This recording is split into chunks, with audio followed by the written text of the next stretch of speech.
Hello friends, my new બ્લોગમાં તમારું સ્વાગત છે. અને આજની બ્લોગની શરૂઆત કરીએ તો આપણે દિશુબેન શું કરે છે જોઈએ.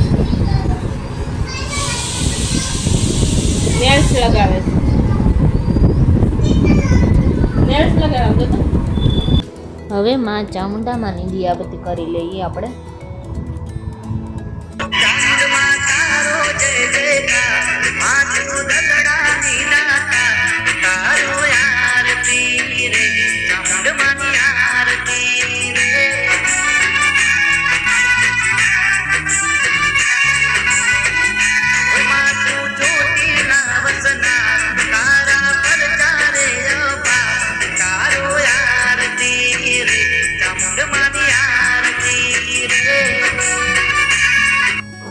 હવે હસ્તી અને વેદુને શું કરે જોઈએ.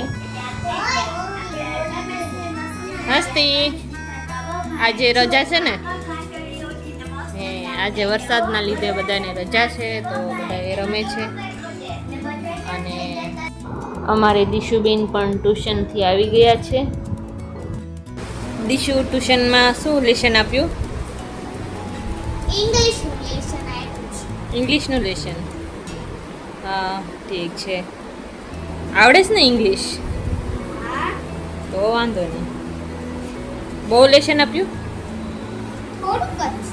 થોડુંક છે. વરસાદ હોય ત્યારે રજા ન હોય, રજા હોય ત્યારે વરસાદ ન હોય. એનું કારણ શું? એનું કારણ એટલે વરસાદ. સ્કૂલમાં કહી દેવાનું કે રજા જ ન રાખતા, એટલે વરસાદ આવે રાખે ને. નહીં, અમારી આવું નથી કરવું.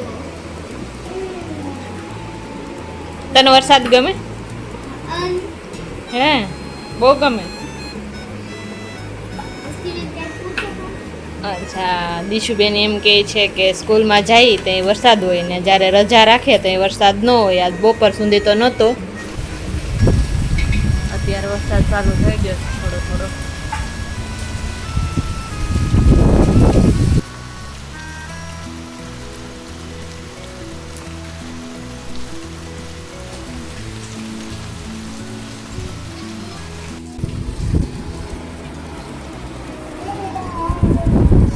થઈ ગયું લેશન.